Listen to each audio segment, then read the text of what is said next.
You fail, as Meg is ostracized when Sophie is never friends with her, as you lose your chance to return to the royal family. As the Duchess of Sussex relationship with the Countess of Wessex has come under focus after the pair travelled together in the same car. As Meghan had travelled with Sophie by car, following the Queen's consort and the Princess of Wales on the procession from Buckingham Palace to Westminster Hall. And since Meghan first came into the circle of the royal family, Sophie was the first to extend a hand for assistance. But now a royal source has claimed that Sophie, Wessex, the Queen's favourite, will never be friends with Meghan Markle. As a confidant of the Wessexes had told The Sun that Sophie was one of the first to invite Meghan on her own to Bagshot for tea. However, Sophie could feel that they were never going to become the best friends, although they got on perfectly well. As Meghan apparently had a little patience for Sophie's advice, no matter how well-intentioned it might have been.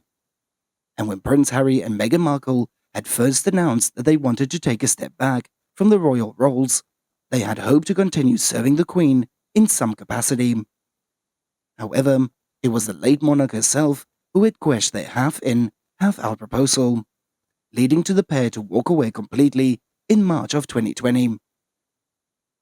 And when speaking about the Sussexes' exit from the firm, Sophie said that they just hope that they will be happy.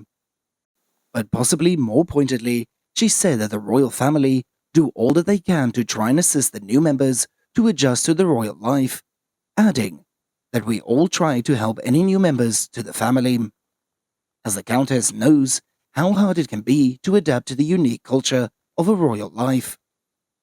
As the calm, incisive, self-assured and thoughtful Countess we see today is a long way from the awkward figure who early in her marriage was still running her own public relations consultancy.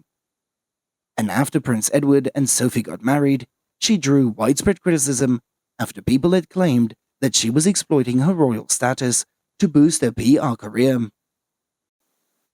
And that came to a head when she was being seen posing beside a Rover 75 at the Frankfurt Motor Show, having secured a $420,000 contract to publicize it.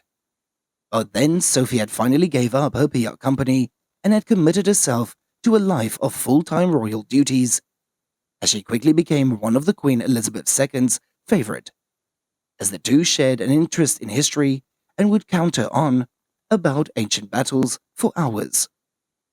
After they tied the knot, the Queen became a mother figure to Sophie, and the Countess soon embraced her life as a royal. And now that King Charles III is taking the throne, he will name Prince Edward the Duke of Edinburgh. As a result, Sophie will unavoidably become a royal duchess. As the royal family insider believes that this is a well-deserved promotion for a woman who has remained devoted to the family. But this isn't the case for Meghan Markle, who not only distanced herself from the royal family, but did the same for Prince Harry. And for Sophie, the Queen's death means that not only a step up in the royal hierarchy, but the sudden absence of the martial figure to whom she spoke most mornings. As the Countess was pictured wiping her eyes as they sat in a car, following what would have been a difficult day for her and her husband Prince Edward. As Prince Edward was also spotted wiping his face, and his wife, Sophie, could look over at her husband a moment later, as Sophie had grabbed herself a tissue and had wiped away her tears. And in one heartwarming moment, as members of the family were getting ready to leave, Sophie could be seen putting her arm on the shoulder of Prince George.